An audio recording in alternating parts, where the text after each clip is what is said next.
Hello and welcome dear students. This is class 11th and today we are going to deal with very next topic, very next chapter, that is chapter number 9, that is biomolecules.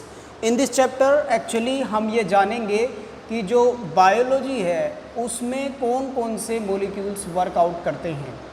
वैसे तो इसमें proteins भी हैं, carbohydrates भी हैं जिन्हें हम saccharides बोलते हैं, अमीनो एसिड्स भी हैं, इसके अलावा आप देखते रहे होंगे न्यूक्लिक एसिड्स भी हैं, बहुत सारी चीज़ें हैं। लेकिन मैंने इस चैप्टर को ओवरऑल पढ़ने के बाद, समझने के बाद ये समझा कि पहले मैं आपको जो है न्यूक्लिक एसिड्स के बारे में बताऊं।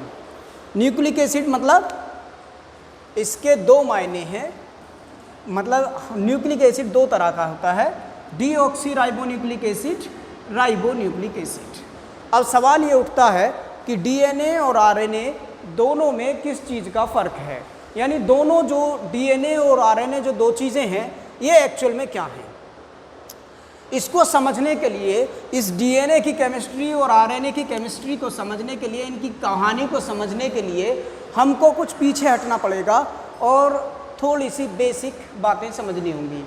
हमारे पास कुछ बेसिस होते हैं और ये चार तरह के बेस मेन होते हैं, लेकिन एक बेस और होता है यूरेसिल नाम से। चार तरह के कौन कौन से हैं? एडेनिन, थाइमीन, ग्वानिन, साइटोसिन और एक और है यूरेसिल।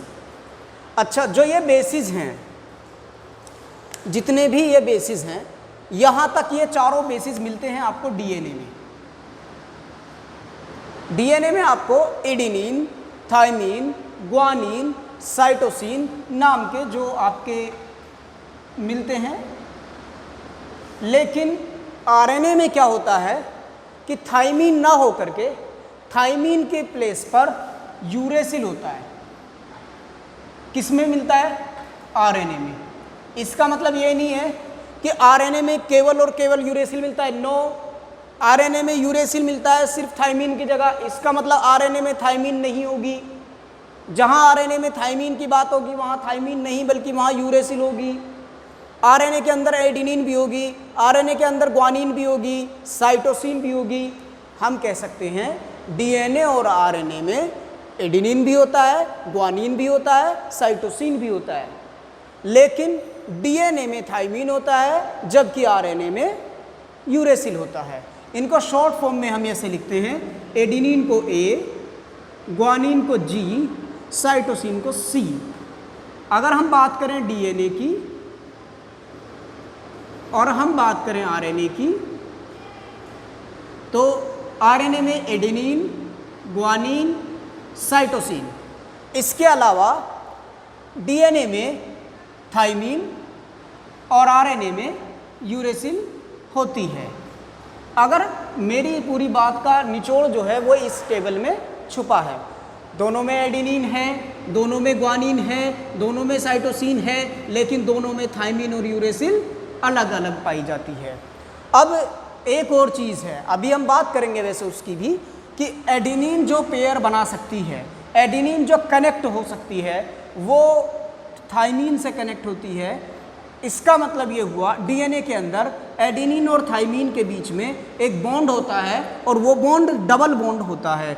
अच्छा, जो जी और सी होती हैं, ये जो बॉन्ड बनाती हैं ये ट्रिपल बॉन्ड बनाती हैं। इसका मतलब मैं यहाँ बता रहा था कि जब एडेनिन मिलती है वो थाइमीन के साथ बॉन्ड बनाती है। आरएनए में क्या होगा? थाइमीन तो है नहीं, यूरेसिल के साथ बॉन्ड बनाएगी। तो मतलब ये हमको बॉन्डेशन नज़र आएगी। ये बॉन्डेशन कहाँ मिलेगी? जब बेस पेयर बनेंगे, बेस पेयर्स।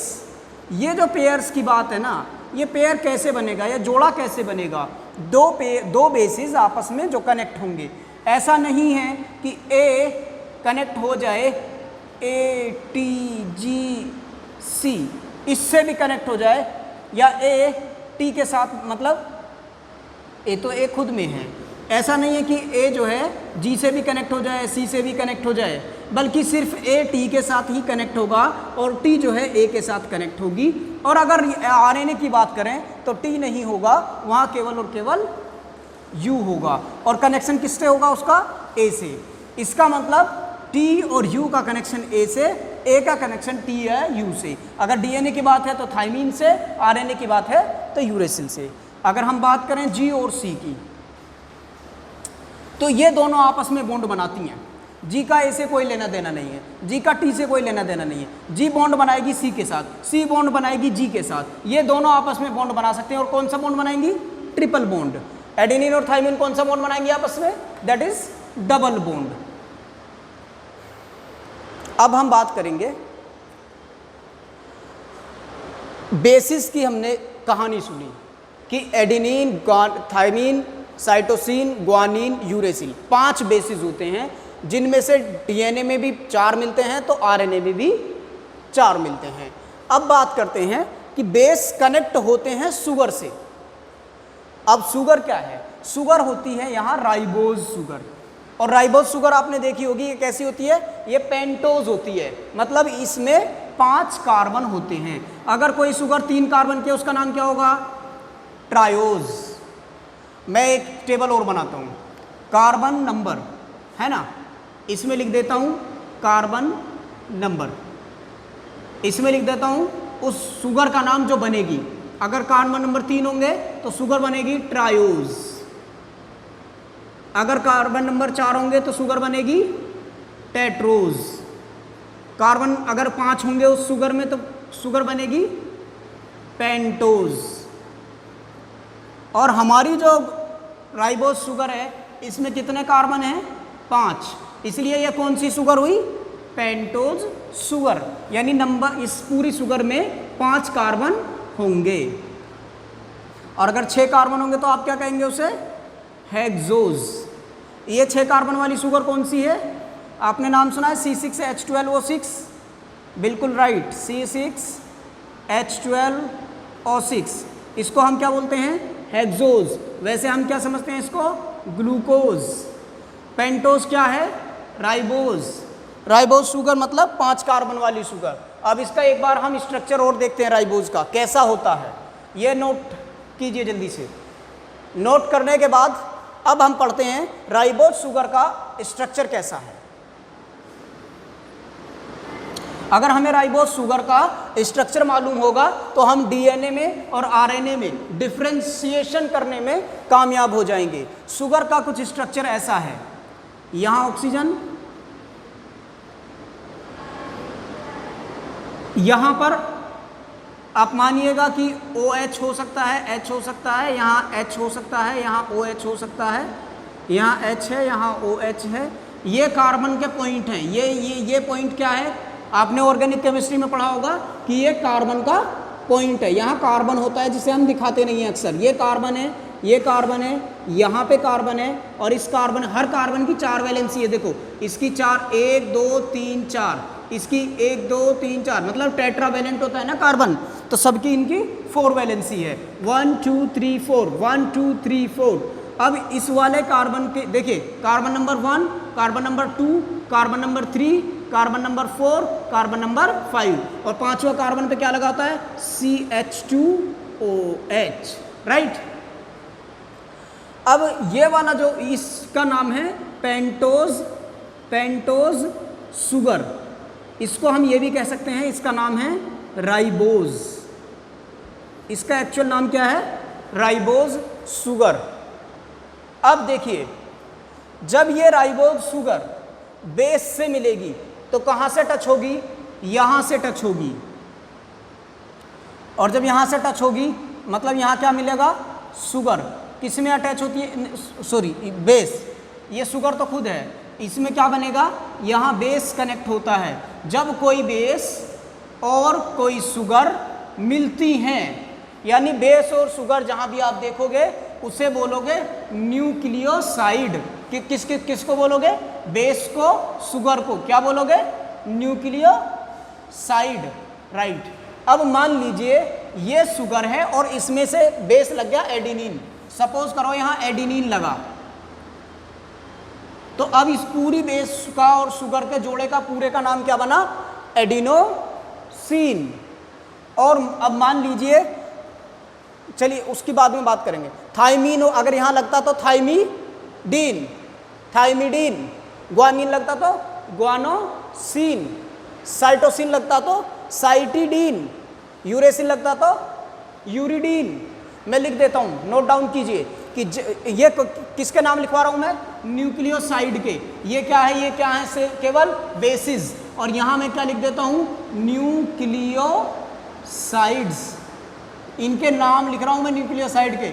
अगर एडिनिन कनेक्ट होए शुगर से, एडिनिन शुगर से कनेक्ट है तो क्या नाम आएगा, एडिनोसिन। अगर थाइमिन होगा तो थाइमिडीन, थाइमिन होगा तो थाइमिडीन। और अगर ग्वानिन होगा तो ग्वानोसिन। और अगर साइटोसिन होगा तो साइटिडीन, साइटिडीन।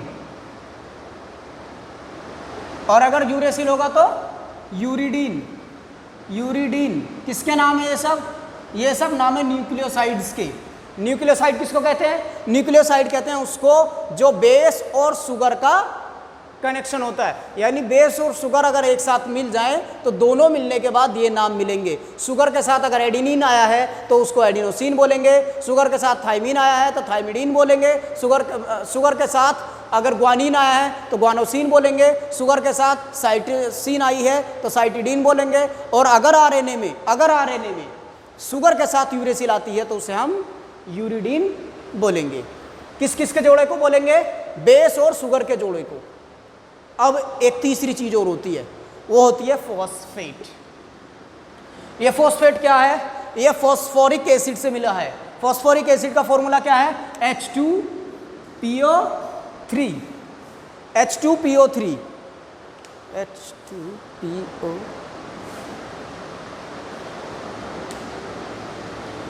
फॉस्फोरिक एसिड का फॉर्मूला H2PO4 होता है, राइट। यहाँ पे ये H2POH, ये भी OH है, माफ कीजिएगा। अब हुआ क्या है,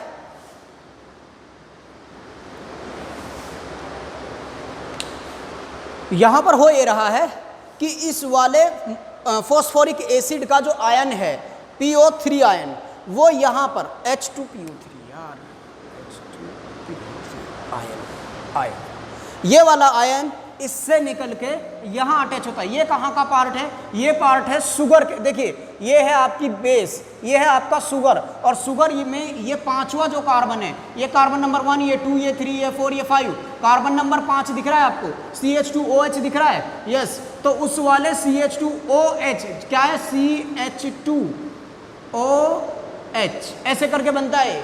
तो इसमें ये वाला H हटके और ये वाला बॉन्ड इससे जाके कनेक्ट हो जाता है। यानी इतना वाला बॉन्ड जिसे हमने लिखा है H2PO3 माइनस, ये वाला कहाँ जाके चिपक जाएगा, कार्बन नंबर 5 पे। कार्बन नंबर 5 पे जब जाके चिपकेगा तो क्या बनेगा, यहाँ पर ये हाइड्रोजन हटेगी और यहाँ फॉस्फेट जुड़ जाएगा, फॉस्फेट आयन। और उस आयन का फॉर्मूला क्या है, P double bond with O, single bond with OH and single bond with OH, ये वाला फॉर्मूला है। अब अगर ऐसा कुछ बन के आता है हमारे सामने, तो इसको अब हमारे सामने क्या बन के आया, शुगर बेस भी है, शुगर भी है, फॉस्फेट भी है, base sugar phosphate, base sugar phosphate. अगर मैं कहूँ B4 बहुजन, S4 समाजवादी, P4 पार्टी, तो इसका मतलब ये नहीं कि मैं BSP का हो गया हूँ। बस मैं इतना कह रहा हूँ कि BSP से आप याद रख सकते हैं इसका सीक्वेंस, बहुजन समाज पार्टी, नहीं, base sugar phosphate, base sugar phosphate. अब ये जो तीन मिलके बनते हैं, ये पार्टी नहीं बन रहे हैं, बल्कि ये क्या बनाते हैं, न्यूक्लियोटाइड। BSP क्या बनाती है, न्यूक्लियोटाइड। अब सबसे ज़्यादा चकराने वाली बात जो आती है वो कहाँ आती है, साइड में और टाइड में। साइड किसको कहें और टाइड किसको कहें, तो मेरे हिसाब से आप समझिएगा कि जो चेन है, जो चेन होती है ना DNA या RNA में, वो ऐसे होती है। ये बेस है, कनेक्ट होती है किससे, शुगर से, और शुगर कनेक्ट होता है फॉस्फेट से, शुगर कनेक्ट होता है फॉस्फेट से, और फॉस्फेट कनेक्ट होती है फिर शुगर से, शुगर कनेक्ट होती है बेस से, फिर ऐसा ही चलता रहता है। तो जो साइड वाली बात आ रही है, वो साइड वाली बात इधर की इस तरफ की है, ये चेन अलग चलेगी और ऐसे चलती रहेगी। ये फिर जाके कनेक्ट होगा फॉस्फेट से, फॉस्फेट फिर कनेक्ट होगी शुगर से, शुगर फिर कनेक्ट होगी बेस से, और ये वाली शुगर बेस से भी कनेक्ट होगी, अगले वाले फॉस्फेट से भी कनेक्ट होगी। तो इसमें ये साइड में जो आ रहा है कौन आ रहा है, बेस साइड में आ रहे हैं। बेस जब साइड में आ जाते हैं तो समझ लीजिए बेस आए किसके साथ, शुगर के साथ। बेस किसके साथ आए, शुगर के साथ। बेस किसके साथ आए, शुगर के साथ। बेस और शुगर को मिलाकर आप क्या कहोगे, न्यूक्लियोसाइड। और बेस, शुगर और फॉस्फेट को मिलाकर आप क्या कहोगे, न्यूक्लियोटाइड। मैं समझता हूँ आज मैंने आपको बहुत सारी चीज़ें समझाने की कोशिश की है। आप बार बार रिवाइज करेंगे, बार बार देखेंगे, तब ये चीज़ें समझ में आएगी। तो हम पहुँच चुके हैं, हमने पूरा एक स्ट्रक्चर जानने की कोशिश की है कि डीएनए का स्ट्रक्चर कैसे होता है। मैंने आपको बेस भी बताया, शुगर भी बताया, फॉस्फेट भी बताया, जो बीएसपी बनाता है। अब हम बात करेंगे कि जो डीएनए है और आरएनए है इसमें क्या फ़र्क है। अभी हम पढ़ रहे थे एक pentose sugar, that is ribose. अब आप इनकी फुल फॉर्म ज़रा लिखने की कोशिश कीजिए। इनकी फुल फॉर्म अगर लिखी जाएगी तो कुछ इस तरह से लिखी जाएगी। आप समझदार भी हैं, समझते भी हैं। पहले वाले की फुल फॉर्म आपने बताई है डीऑक्सी। देखिए समझिएगा, डीऑक्सी राइबो न्यूक्लिक एसिड, ये बताई है आपने। तो मुझे एक बात बताइए, और दूसरे वाले की आप बता रहे हैं आरएनए की राइबो न्यूक्लिक एसिड। इसका मतलब मैं अगर ये कहूँ कि जो डीएनए है वो आरएनए का ही डेरिवेटिव है, आरएनए से ही बना है। मतलब आरएनए के मॉलिक्यूल का एक मॉडिफिकेशन है। किसका मॉडिफिकेशन, आरएनए के मॉलिक्यूल का। आरएनए के मॉलिक्यूल कैसे बनेगा, मैंने आपको बताया कि मतलब उसमें शुगर भी, बेस भी होगा, शुगर भी होगी, फॉस्फेट भी होगी। यानी ये बनता तो वैसे ही है, बेस भी होगी, शुगर भी होगी, फॉस्फेट भी होगी। आरएनए के अंदर जो राइबोज शुगर है, राइट, इसमें क्या लिखा है, डीऑक्सी, यानी डिलीट कर दो, D for delete, oxy for oxygen, oxygen delete कर दो। कहाँ से करें, राइबोज न्यूक्लिक एसिड से। राइबोज न्यूक्लिक एसिड में मतलब राइबोज शुगर से डिलीट करनी है ऑक्सीजन, और वो भी कहाँ डिलीट होती है, आप ये समझिएगा कि कार्बन नंबर 2 डिग्री का मतलब 2 प्राइम का मतलब है कार्बन नंबर 2 से ऑक्सीजन अगर आपने डिलीट कर दी तो क्या होगा, आपको मिलेगा डीएनए। अब इसमें बताइए ये क्या है, आपने बताया ये है जी शुगर, ये शुगर है। और अगर शुगर है तो मैं आपसे क्या कह रहा हूं, जब आप शुगर के कार्बन नंबर 2 से ऑक्सीजन को डिलीट कर देंगे तो ये वाला मॉलिक्यूल कहाँ काम आ जाएगा, ये न्यूक्लियोटाइड हमारा काम आएगा डीएनए में। सिर्फ इतना फर्क है डीएनए और आरएनए में।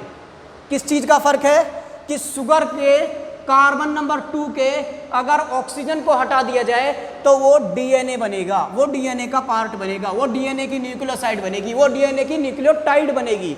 भाई देखिए, बेस शुगर मतलब शुगर जो है पेंटोज शुगर है, वो भी राइबोज वाली, उसका एक ऑक्सीजन अगर कम है और मतलब समझ लीजिए फिर वो डीएनए का पार्ट है। अगर उसमें ऑक्सीजन है तो वो आरएनए का पार्ट है। बेसिक सा स्ट्रक्चरल जो डिफरेंस है वो कार्बन नंबर 2 पे है, और दैट इज डीऑक्सी। मतलब राइबोज शुगर में एक्चुअल में OH होता है, लेकिन OH में से सिर्फ और सिर्फ OH ऑक्सीजन हटा दो।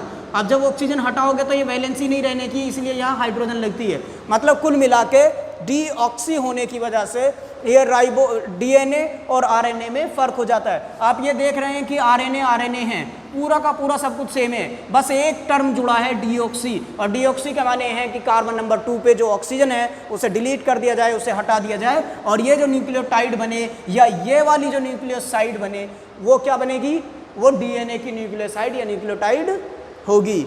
आज मैंने आपको पूरी कोशिश की कि न्यूक्लिक एसिड्स का बारे में सब कुछ मैं आपको बताऊं। मैंने कोशिश की, आपको अगर समझ नहीं आया आप दोबारा से इसको देखेंगे, दोबारा से आप इसको समझेंगे। अब लास्ट टाइम रह गया है कि डीऑक्सी राइबो न्यूक्लिक एसिड्स को पूरा समझा जाए।